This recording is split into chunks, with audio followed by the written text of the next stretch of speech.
In this lecture, we're going to look at the useful functions to work with dates and times. We can call the now function to get the current date and time. Let's select it. So here's the current date and time on my machine. We also have cur date, which is short for current date, and this returns the current date without the time component. And similarly, we have current time, which returns the current time. Let's take a look. So here's the result. Pretty straightforward. Now we have a bunch of functions for extracting certain components in a date or time. For example, you can get the current date time and then extract the year by calling the year function. So here we call the now function. This function returns a date time object, and then we pass that as an argument to the year function. Take a look. So the current year is 2019. We can also get the current month, which is March, or the current day.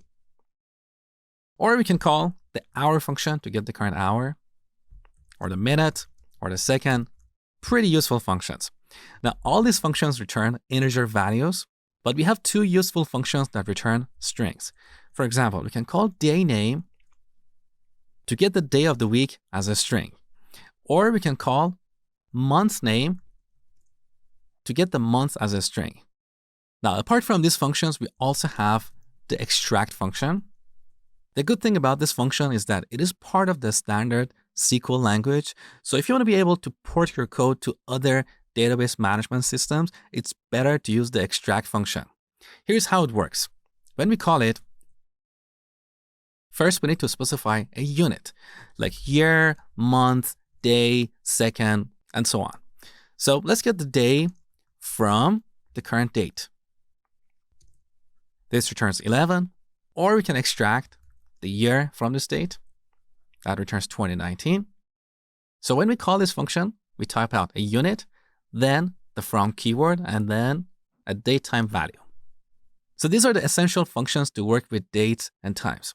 In the next lecture, we'll look at formatting dates and times.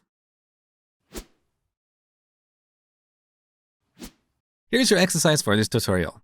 Earlier in the course, we wrote this query to get the orders placed this year.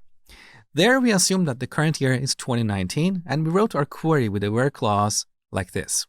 Now, as I told you before, this is an unreliable way of returning the orders placed in the current year, because next year, in year 2020, this query will return any orders placed after January 1st, 2019. So it will return the orders placed in both 2019 and 2020. Now, in this lecture, you learned how to get the current date and extract various components like year, month, day, and so on. So now go ahead and modify this query to reliably return the orders placed in the current year.